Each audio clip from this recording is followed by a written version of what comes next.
We really focus on the restaurant financial management side, and so we provide corporate credit cards, bank accounts, expense management, accounting automations, a lot of the stuff that is behind the scenes that just has to get done, but it's not a fun thing to do.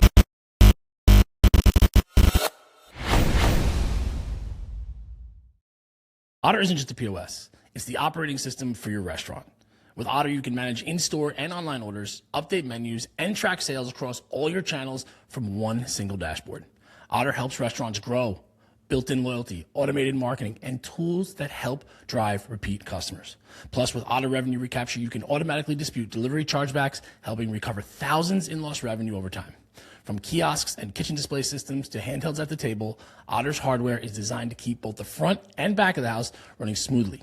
Join thousands of restaurants switching to Otter to simplify operations, save money, and scale smarter. Visit tryotter.com or click the link in the show notes. All right, this is the Close Monday podcast. We are at the National Restaurant Show, day 2. I'm here with Ty Wilson from Tab Commerce. Thanks for joining me today. Of course. Just talking about what it took to get here, so we don't need to get into details, but much respect for what you went through to get here. Yeah. So what do you think of the show so far? It's good. I think this is our third year. Might have been our fourth year. Each year I know more people, which is good. It's a good thing.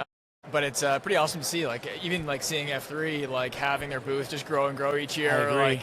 It's a cool setup. Yeah. I've noticed that too. Some groups I'd seen in the back now are close to front or have bigger. So day 2 here is always kind of the busiest day.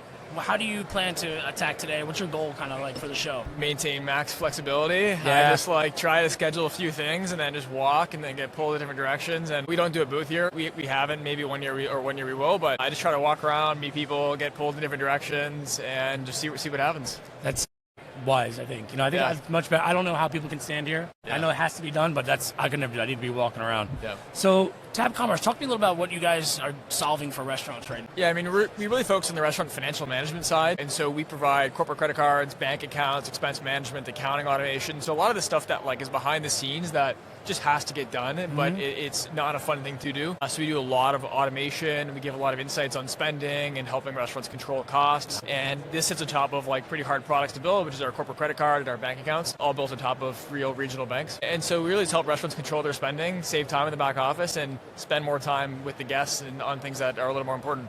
So they actually have a physical card Yes. from you guys.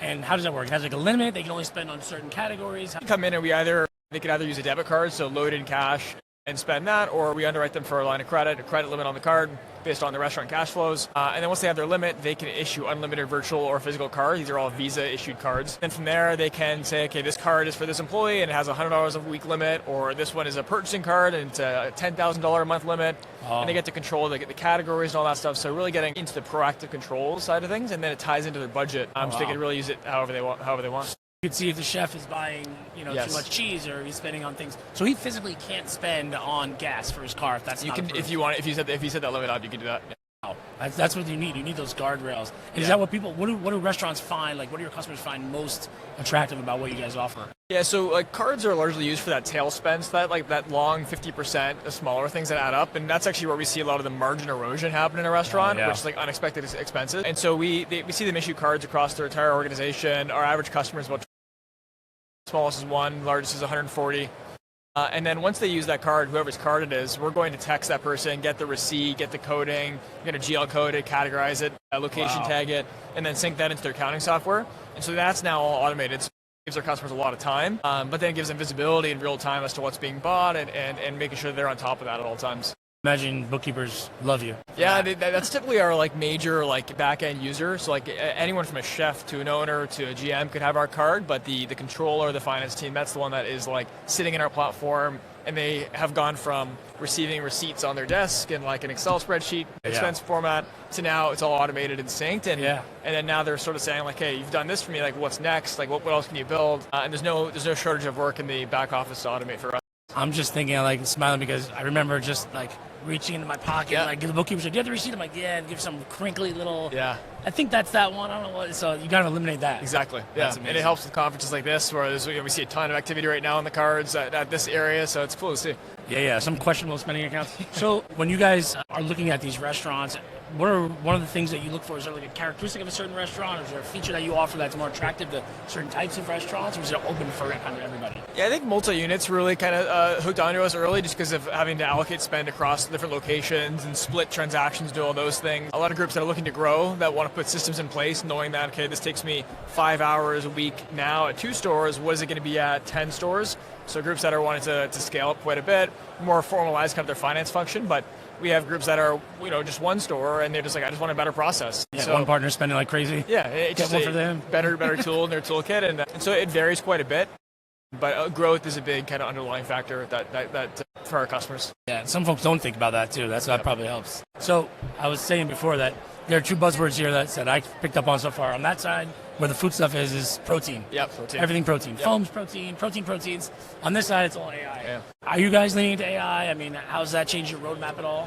Yeah, I mean, for us, it's always been about, what's the customer experience, and we never really wanted to be a platform where somebody comes in and does work. We wanted to do as much as we can for them so they can not be in our platform. So the receipt capture is an example of that. And AI just made that easier for us to do, right? So, we don't really market AI in a lot of ways. It's just hey, we get this work done for you, and you no longer need to think about, ideally one day closing your books, because we were going to close them for you, but right now it's receipts and expense reports and reconciliation, all those things that we do, categorization. Yeah, right. So it's a lot of those things, but we want to be as invisible as possible. We don't want to be the end system. We want to be within the existing stack, kind of work within. That's why we do things like email and text the cardholders to get receipts, not require them to have an app to do that. So it's just enabled us to do that a lot better and a lot more effectively.